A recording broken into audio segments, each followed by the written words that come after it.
A while ago I read Born to Run, and like many people who read the book, after reading it I got interested in minimalist footwear and trying to run barefoot. So I got a pair of Vibram 5 Fingers. I believe these are the KSO model. I like the way they feel when you first put them on. The problem is, after a while my feet get really hot and sweaty. So the whole bottom of the foot gets encased in rubber. And there's ventilation on the top, but for my feet it's just not enough. I found these invisible shoes.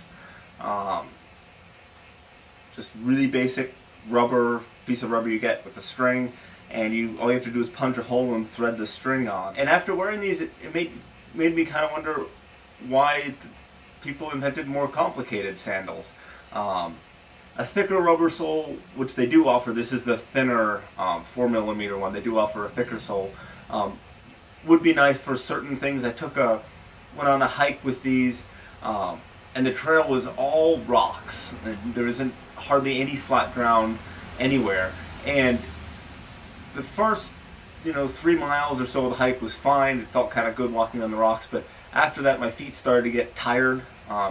Maybe if my feet were in better shape, it would have worked out okay. So this is the tying method I've started using, mostly because it takes up a lot of string, and before I cut the string off I wanted to figure out how long it needed to be, and because it's harder to make it longer. Not that the string is very expensive, it's like $2 for a different type of string. So I was concerned about my foot sliding, but since the sole is so thin, it seems like your foot molds to the ground and stays very stuck to the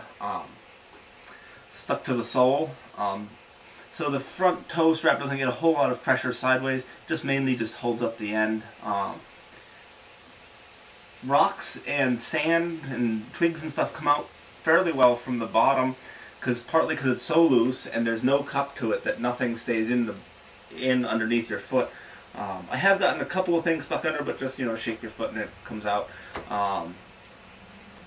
At first thought you'd think the Vibrams would be better than the invisible shoes at keeping stuff from getting stuck in them, but things get stuck between your toes. Like here I've got some random grassy things stuck between my toes.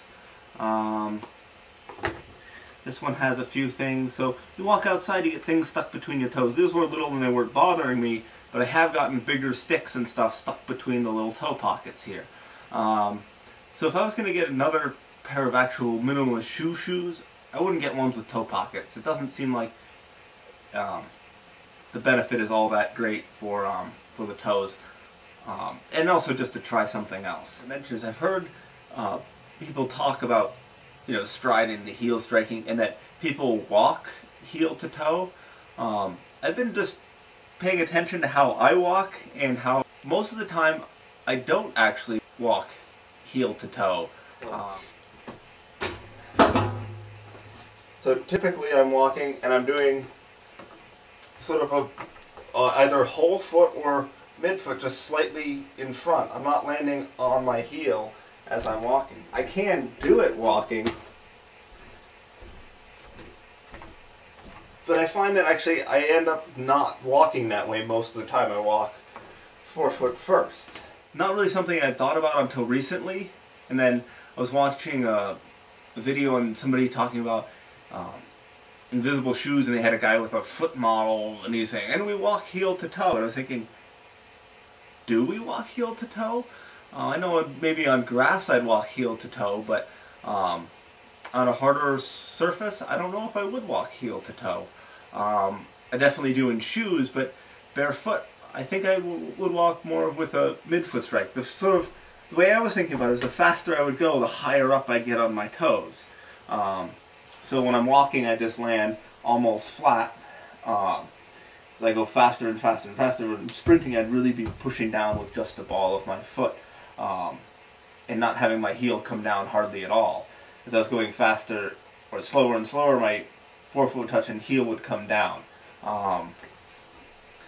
That's what makes sense to me.